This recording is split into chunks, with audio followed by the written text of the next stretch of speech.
Senate bill na naglalayong pigilan ng online piracy sa bansa ating pag-uusapan kasama si Bureau of Legal Affairs Assistant Director Attorney Christine Pangilinan Canlapan ng Intellectual Property Office of the Philippines. Attorney Christine, magandang tanghali po at welcome sa Bagong Pilipinas ngayon. Magandang tanghali, Ms. Weng. Una po sa lahat, Attorney, ano po ang kalahagahan ng pag-revise sa kasalukuyang Intellectual Property Code na naglalayong pigilan ng online piracy sa bansa at gaano po ba kalaganap sa ngayon ang pamimirata ng mga online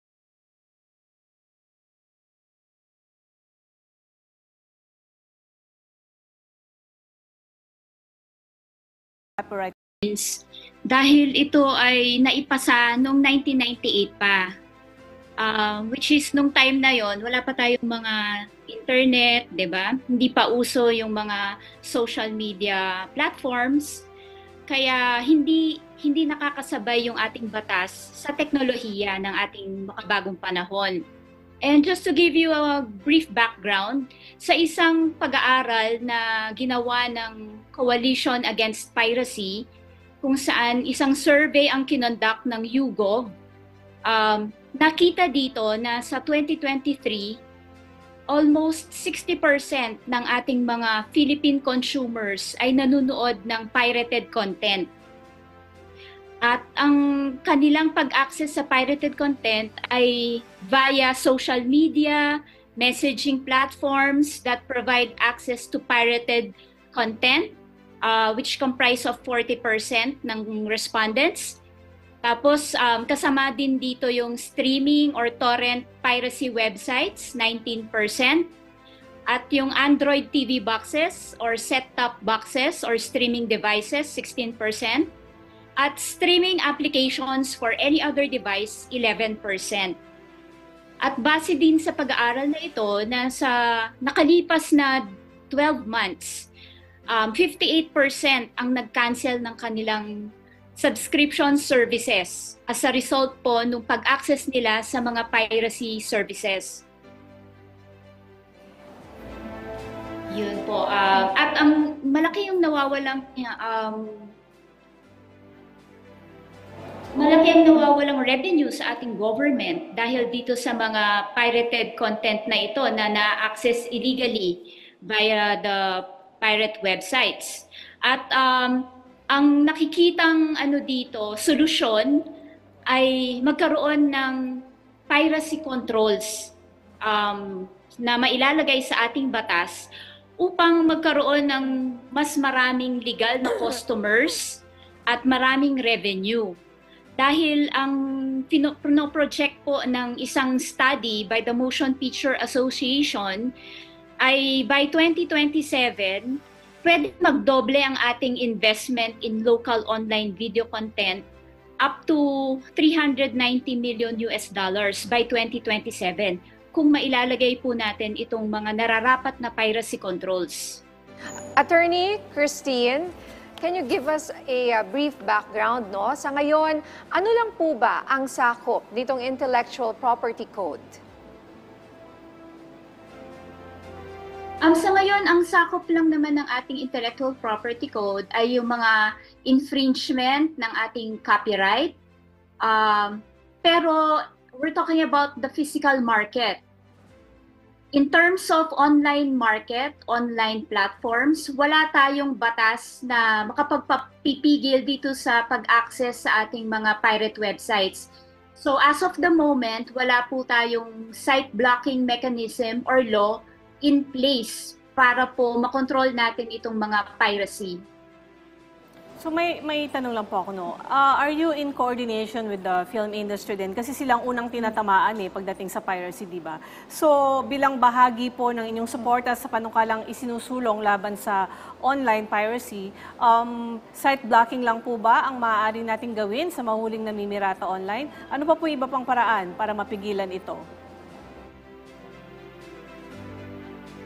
Aside sa site blocking na kasama dun sa Senate bill, pwede rin po naman kasi tayong mag-file ng criminal complaint for copyright infringement sa ating mga law enforcement agencies tulad ng Philippine National Police, National Bureau of Investigation, para po magkaroon ng case build-up Or pwede rin po tayong maghabla directly sa Prosecutor's Office ng Department of Justice dun sa city kung saan po nagawa yung violation.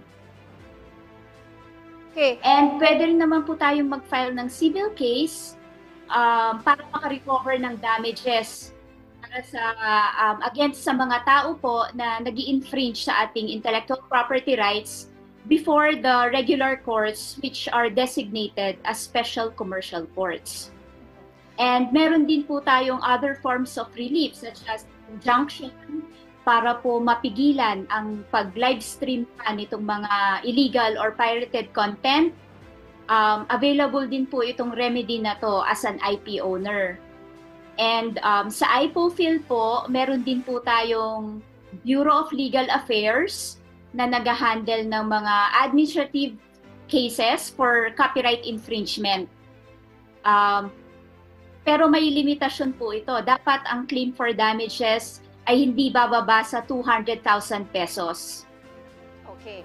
Attorney Christine, para po sa kaalaman ng ating mga kababayan, ano-ano po ba yung ibang mga industriya na sinisira ng online piracy bukod po sa film industry? Okay, syempre meron po din po tayong mga music, yung music industry natin dahil meron din pong mga illegal streaming of music. Meron din po tayong mga books, mga libro na pinipirata din po at available online. Meron din po tayong mga software applications and also gaming. Meron din po tayo and also the publishing industry.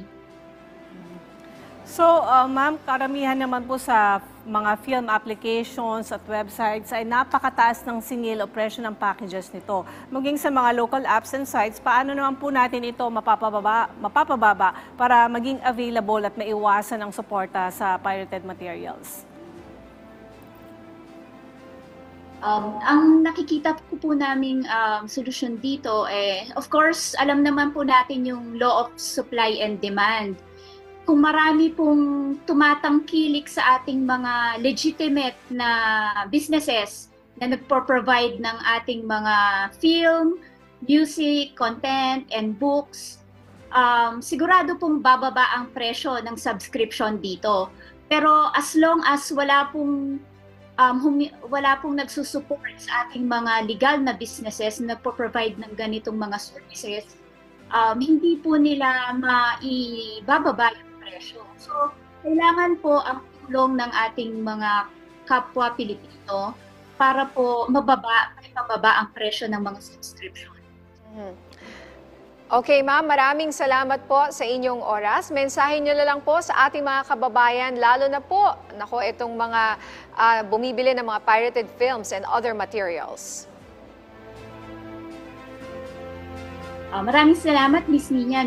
Isasama ko na rin po yung ating mga counterfeit items. So, ang aking mensahe po is both for pirated content and counterfeit items. Nakikiusap po ang ating government agency, particularly ang Intellectual Property Office of the Philippines, na sa ating mga mamamayan na tumangkilik lang po tayo ng ating mga sariling produkto at manood po tayo ng mga pelikula, makinig ng mga musika at magbasa ng libro na mula sa mga legitimate sources po. At in terms naman po ng ating mga tumatangkilik sa counterfeit items, sana po ay tangkilikin din nyo yung mga original products kasi hindi lang po ito nakakawala ng revenue for the government, pero meron din po itong detriment para sa ating kalusugan, especially po yung ating counterfeit medicines. And in terms of pirated content naman po, meron po tayong magiging problema na baka mapasok ng malware yung ating mga gadgets like computers and cellphones at may mangyari pong phishing at makuha ang ating mga personal information. Okay, maraming salamat po sa inyong oras. Bureau of Legal Affairs Assistant Director, Attorney Christine Pangilinan Canlapan ng IPO Philippines.